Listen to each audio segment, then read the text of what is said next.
Hey, how's it going? Welcome to another episode of Rusty Friendship Pennies, The Impossibility of Education. We are only 4 episodes in, this being episode number 4, and already I find myself doing consolidations and trying to insert more nuance into what I'm sharing with you, because I find that in such a short format, it is a little bit difficult to be nuanced, and the loss of nuance kind of causes the message to be lost, because everything becomes rather two-dimensional. So in episode 1, I talk about the domestication of the student and how trying to make the classroom predictable, we leave our students losing their instincts. And then in episode 2, I talk about how losing these instincts is a result of domestication, and how ludic fallacy has found its way into the classroom. In episode 3, it was already sort of a compilation. I've got a mashup of some of the things that I mentioned in episode 1, mixed up with the wisdom of Dr. Jordan Peterson, as well as very famous YouTuber Gary Vee's view of zoo animals. And I kind of put that together with some of the things I mentioned in episode 1 to reinforce, as well as to give myself a pat on the shoulder to say that I'm not alone in seeing some of these things. In episode 1, I talk about the domestication of students as a result of rigidity within the school system. And in episode 3, one of the mashup that I did was to use Dr. Peterson's explanation of how the imposition of order when there shouldn't be any is tyrannical, and for that matter, therefore detrimental.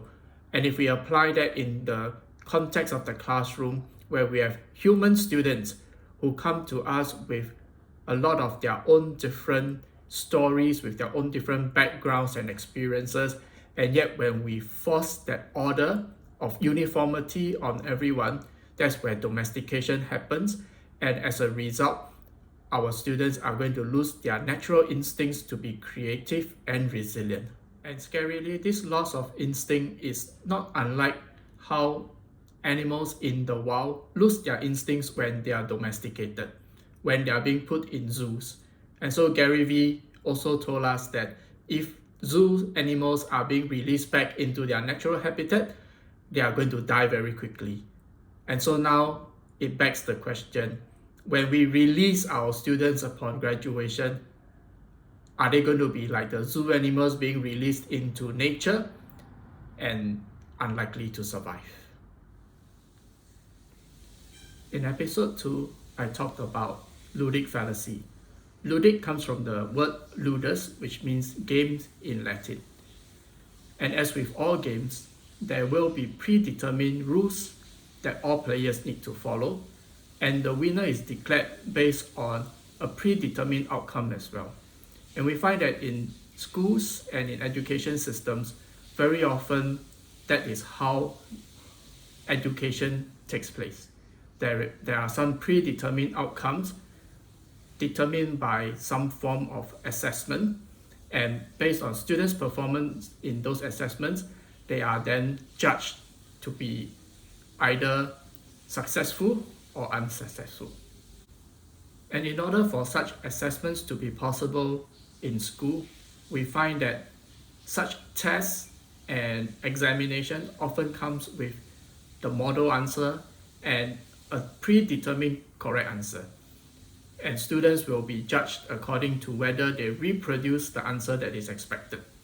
As such, a lot of students, as they move along through their education, in the case of Singapore, we have 12 years of general education, and if you add on top of that another 3 to 4 years of tertiary or university education, there will be 15 to 16 years worth of correct answers that students find themselves being encultured into. As such, when they leave school, they actually move into real life expecting that there are going to be correct answers, model answers that can be found at the back of some textbooks of life, And when they are not able to find those answers, they are pretty lost. Let's listen to what Steve Wozniak, co-founder of Apple Incorporated, has to say about correct answers that are being taught in schools. Intelligence in our schools is defined as always having the same answer as everyone else. You go home, you watch the same news show, you come back and talk about current events, you all say the same thing. And not one person says, no, that doesn't make sense to me. Not one person is really taught to think for themselves, or that's called not intelligence. We're taught how to calculate when two canoes will meet on a river. The river's flowing 5 miles an hour. You know, and we should teach kids to raise their hand and say, no, that wouldn't work, because you can't predict the water will be exactly 5 miles an hour. There's going to be wind, and, you know, why don't we think about these things, be skeptical a bit. We don't really teach that way. We just teach, come up with the same answer that everyone else would. Well, then you're just one in a billion. But isn't that kind of controversial? That's like being a follower instead of a leader. Teaching the correct answer and having students reproduce those correct answers is what I often like to refer to as the answering pedagogy. The biggest problem with the answering pedagogy is that, at best, students are able to reproduce solutions for yesterday's problem. Perhaps not even today's problem, because today's problem probably requires new solutions. Being capable of only reproducing yesterday's solutions leave our young people vulnerable to the future, because they are no longer able to create their own future. The entire education system has only taught them to recreate yesterday's reality, perhaps at best current realities, but then they are not able to create a future for themselves. That leaves us in a very bad position, and hence the impossibility of education.